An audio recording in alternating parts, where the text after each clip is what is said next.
and they ended up buying the app that I made pretty much just for myself to perfect the app and then get it out there for all these other students at the university. In this video, I have Phil Scarfi from Pioneer Mobile Applications. Pioneer Mobile Applications is an app development company that creates apps for businesses and entrepreneurs. In this video, you'll hear how Phil created his first app, sold it, and then started his app development company. And if you're new here, I interview successful entrepreneurs and learn how they started their business so that we can apply the same lessons to starting your own business as a side hustle. So if you want to learn more about creating a side hustle, make sure you hit subscribe so you never miss a video, because you're only one side hustle away from creating a life you want. And if you think this business is a good fit for you, as a business you're interested in, there is a creating your first app starter guide in the description below.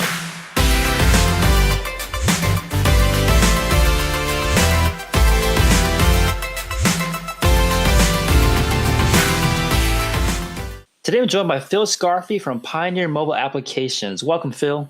Hey, how's it going? Going good. So tell us a bit more about your background. How did you get started with this business? Yeah, absolutely. So since I was a little kid, I was always a little bit of an entrepreneur.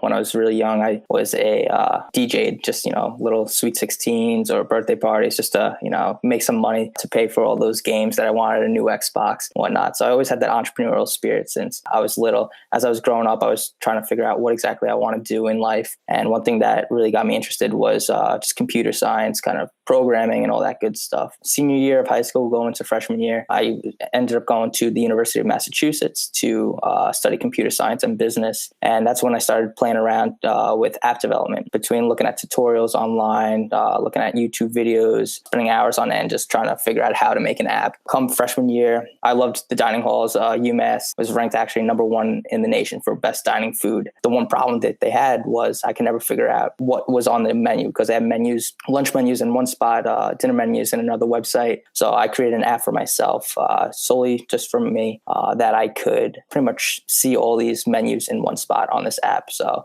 made it for myself.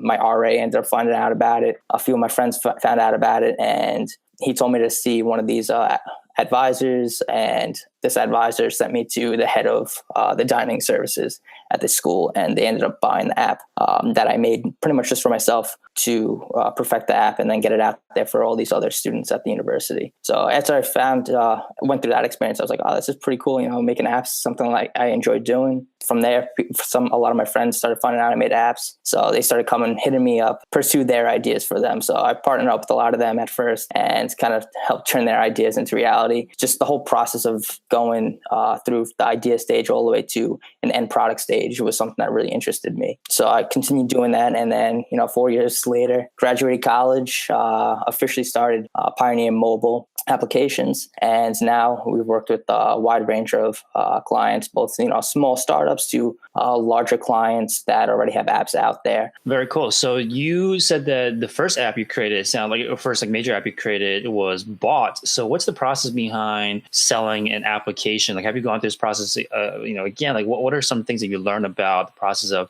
selling an app? There's a long, tedious process, especially when it comes to organizations like universities. There's a whole bureaucracy that you have to follow. A lot of going back and forth, making sure the numbers are right, making sure everything works the right way. So I haven't personally done it that many times. This was, the first time that I ever did it, so I had no experience. It did take a few months to finalize all the details. After that, obviously, it's worth it. Obviously, you got to make sure it fulfills everything that they expect it to do. You pretty much just turn over the rights of the app, and then in exchange, you get whatever your part of the deal was. Should you employ anybody specifically to help in that process of selling an application? Yeah, absolutely. So when I first, in this one use case, when I'm selling it to the university, it was pretty much me, myself, and I. I didn't hire a lawyer, but I would definitely recommend, especially for the larger deals, to hire somebody at least with legal knowledge, just, so they can go over, the terms set forth, make sure, it's fair on both sides, because a lot of times an app can get bought and then the person that you sold it to, they can end up making, thousands of millions of dollars, and you kind of lost out on that deal right there. So you want to make sure that you set up the deal that benefits both views.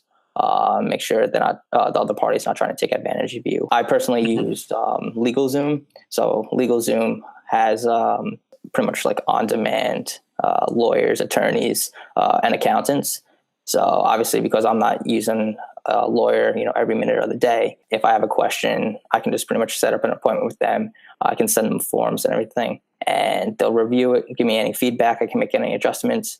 And then by the end of the day, I have a pretty solid contract or whatever it is that I'm working on.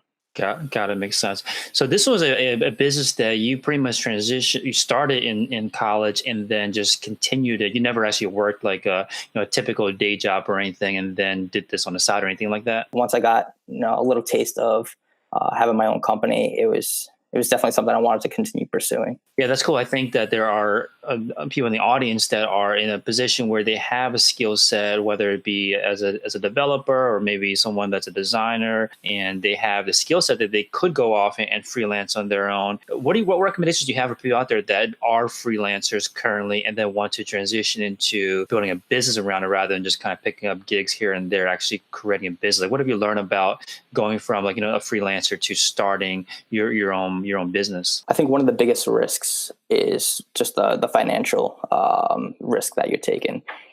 Before you make that transition from going from freelance to saying, okay, you know what, I'm quitting my full-time job and I'm going to do this full time. You gotta kind of set up for the worst case scenario. So you got to pretend like you're only going to be making, a couple $100 a month. And if that happens, are you set up to, support yourself? Do you have a family that you also have to support? Do you live at home? Do you have your apartment, mortgages to pay for? So luckily for me, when I first started off, was either at college or I'm living at home. So I didn't have too many financial responsibilities. So that's why I was able to personally, take that risk and turn down 9-to-5 job opportunities to do this.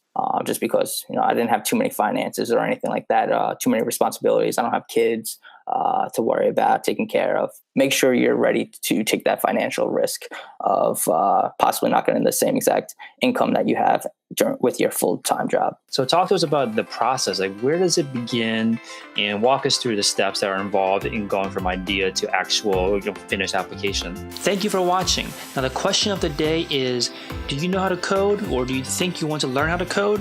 Answer in the comments below. And if you think that this business model is a good fit for you, make sure you get that free Creating Your First App starter guide in the description below. And to learn more about creating side hustles, or specifically how to create applications as your side hustle, make sure to check out the other videos in this series.